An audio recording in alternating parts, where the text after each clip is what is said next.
आज का दिन बाल गुरु पूर्णिमा का दिन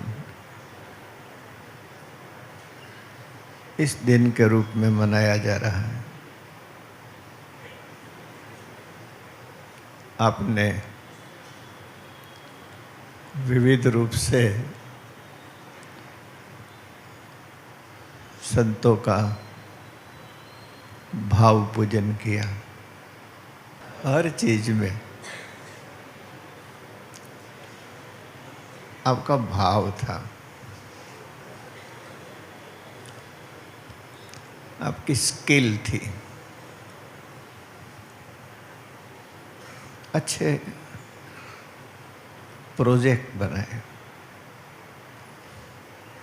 मैं सभी शिक्षक मित्रों को भी हृदय से अभिनंदन देता हूँ। आप बहुत अच्छा काम कर रहे हैं, सेवा कर रहे हैं। तालियों से अभिनंदित कीजिए।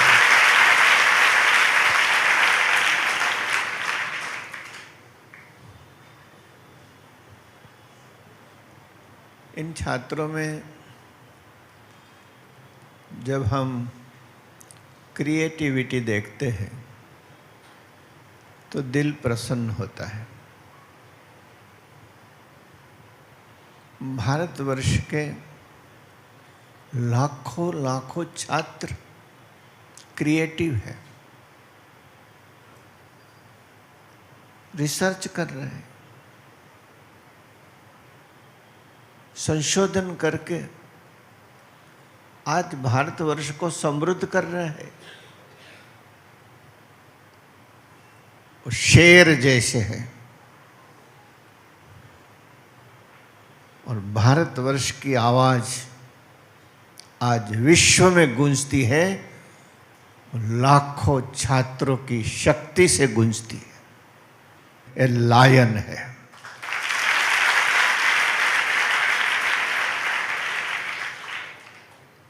ये हंस है और नीर क्षीर का विवेक ये जानते हैं। ये लाखों लाखों युवा पुरुषार्थी है, मेहनत करते हैं और देश को सजाते हैं। ये संस्कारी है। ये भगवान राम के युवान है, भगवान कृष्ण के युवान है। ये संस्कारी युवान है।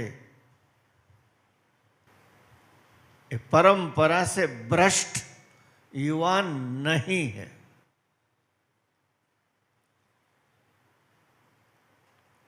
ऐसे संस्कार जब हम देखते हैं, भारतवर्ष का ये जो सूर्योदय हो रहा है उसको कोई बादल अब रोक नहीं सकते। विश्व की बहुत बड़ी शक्तियां भारत के प्रगति के, सूर्य के रथ की गति को रोकने के लिए प्रयत्नशील है। मेरे प्यारे युवान छात्रगण, हमें आत्मविश्वास होना चाहिए, हमें आत्मगौरव होना चाहिए कि हमारे इस प्रगति के रथ को विश्व की कोई ताकत रोक नहीं पाएगी।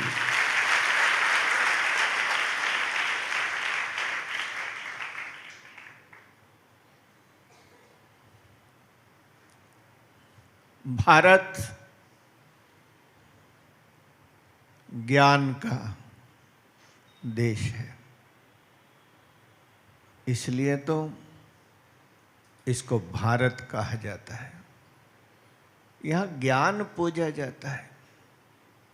भा का अर्थ ही ज्ञान होता है। और मेरे प्यारे युवान छात्रगण, 21वीं सदी ज्ञान की सदी है।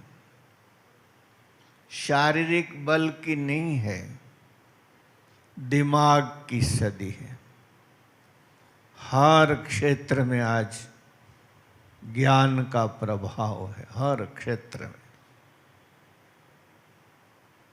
हर क्षेत्र में आज भारत रॉकेट गति से उड़ान भर रहा है। कोई भी फील्ड ले लीजिए, आज हम कहाँ थे और आज कहाँ पहुँच रहे हैं। Language is irrelevant. आप गुजराती माध्यम से पढ़ाते हैं, फिर भी इन बच्चों की टैलेंट देखिए। जितने प्रोजेक्ट हमने देखे, टैलेंट को भाषा रोक नहीं सकती। हम तो ये कहते हैं कि मातृभाषा में टैलेंट का जितना विकास होता है उतना विकास और भाषा में नहीं हो सकता है।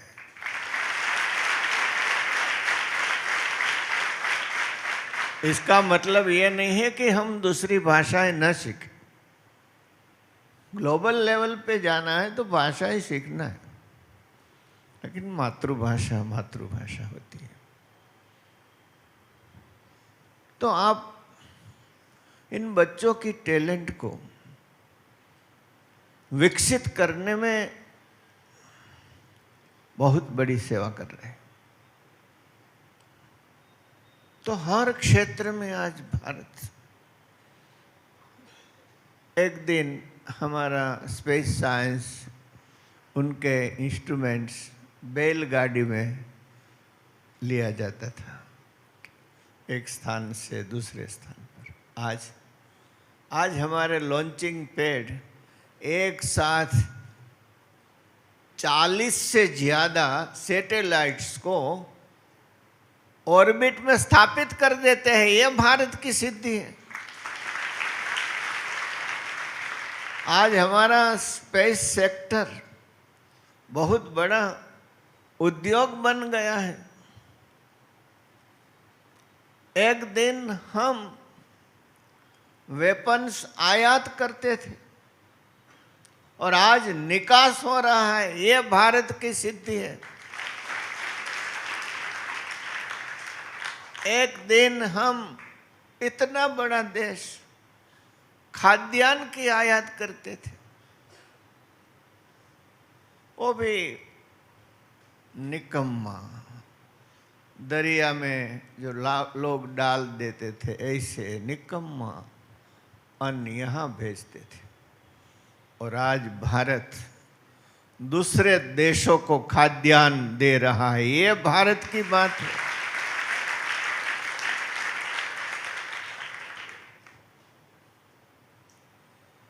किस लिए? ये हमारे युवान,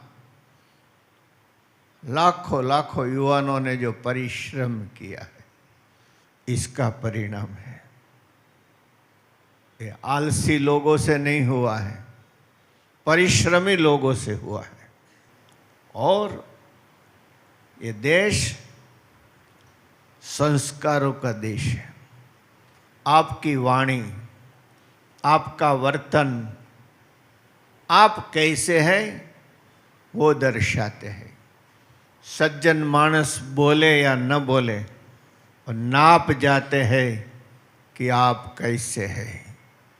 आपकी बोली पर से मालूम हो जाता है, आपके वर्तन से मालूम हो जाता है कि आप किस प्रकार के, किस किस्म के लोग हैं।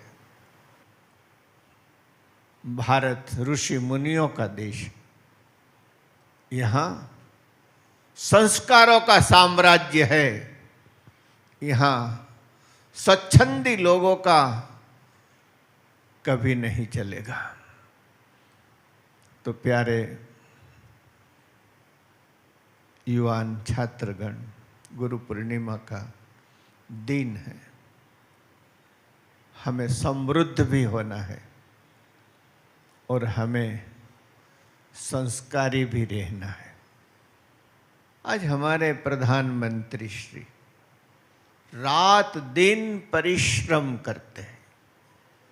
इतनी विदेश यात्राएं करके भारतवर्ष का कितना बड़ा नाम रोशन किया है।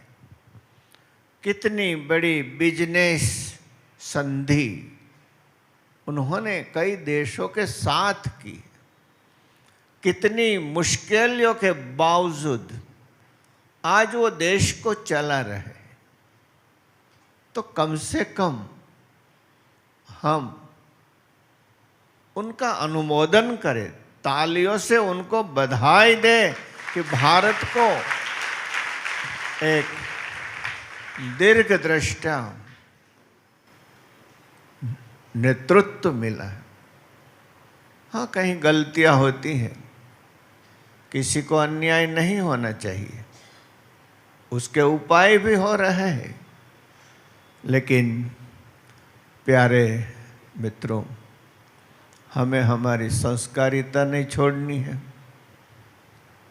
हमारा परिश्रम नहीं छोड़ना है, इनोवेशन रिसर्च करते रहना है। मैं शिक्षक मित्रों से अनुरोध करता हूँ, इनको पुस्तक पढ़ाइए, लेकिन ज़्यादा से ज़्यादा इनको प्रोजेक्ट दीजिए। आज आपको ये करके आना है सूर्यकांत, प्रोजेक्ट दीजिए। इनके पास टैलेंट है, ये करेंगे। एक क्रिएटिविटी है, वो डेवलप होनी चाहिए। क्लास में इनको ज़्यादा बोलने दीजिए, ठीक है ना? आपके गले को भी आराम मिलेगा। इनको बोलने दीजिए, इनको प्रश्न करने दीजिए, आप समाधान दीजिए। आप पर हमें विश्वास है। हमें नई शिक्षा नीति के नए सूर्योदय को वंदन करना है। बस आज की गुरु पूर्णिमा के दिन आज आप सबके बीच बाल गुरु पूर्णिमा मनाई गई, तो आज आपके बीच आकर के मुझे बहुत अच्छा लग रहा है।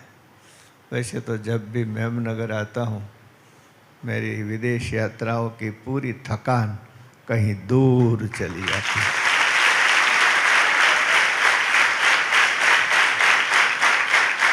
आप इतना भजन करते हैं, इतना तप करते हैं छोटी उम्र में। और एक बात देखिए, छात्रावस्था में प्राचीन गुरुकुल पद्धति ही यही है, तप से ही विद्या सिद्ध की जाती है। बहुत खाने से नहीं, बहुत सोने से नहीं। भगवान कृष्ण ने कहा है, जो अति भोजन करता है उसको भी सिद्धि नहीं मिलती, जो बिल्कुल नहीं खाता है उसको भी सिद्धि नहीं मिलती, जो अति जागता है वो भी योगी नहीं हो सकता, और अति सोता है उसको भी योग सिद्ध नहीं होता। हमारे आहार विहार संतुलित होने चाहिए। आज क्या हो रहा है शिक्षा जगत में? उच्छृंखल भोगवाद। तो इससे क्या होगा कि सिर्फ उपभोक्तावाद का पोषण होगा, स्वार्थ का पोषण होगा, जीवन का अंतिम सत्य वो नहीं, कभी नहीं पा सकेंगे। खैर, इसकी चर्चा आज हम नहीं करेंगे। ये छात्र जीवन के पूर्ण सत्य को समझे या न समझे, यहाँ उनको मिल रहा है। द पर्पज ऑफ लाइफ, धर्म सिद्धि है, अर्थ सिद्धि है, भोग सिद्धि है और मोक्ष सिद्धि है। इन छात्रों को चारों की शिक्षा मिलती है। धर्म सिद्धि मीन्स नियमबद्धता, सब कुछ नियम में चलता है। मैं इंग्लैंड में था तो युवानों से पूछा कि आप लोग तो फ्री कंट्री में रहते हैं। हाँ स्वामी जी, हम फ्री कंट्री में रहते हैं। We American are free, we European are free. तो मैंने धीरे से कहा कि ठीक है, आप फ्री है तो रोड पे जब लाल लाइट होती है तो गाड़ी चलाइए। बोलिए, लाल लाइट में गाड़ी चलाना दंड होगा कि ना? रॉन्ग साइड में गाड़ी चलाई, चला पाएंगे? सब नियमबद्ध। ये जितनी खेलकूद है और नियम नहीं रहते तो क्या खेलकूद अच्छी चलती? तो धर्म सिद्धि है। फिर चारों पुरुषार्थ की बात बाद में करेंगे, आज नहीं ज़्यादा करेंगे। ये पर्पज ऑफ लाइफ है। तो आज बड़ा आनंद आया आप सबके बीच। आपकी भावना को हम आदर करते हैं। तो सभी को प्रणाम करके जय स्वामीनारायण।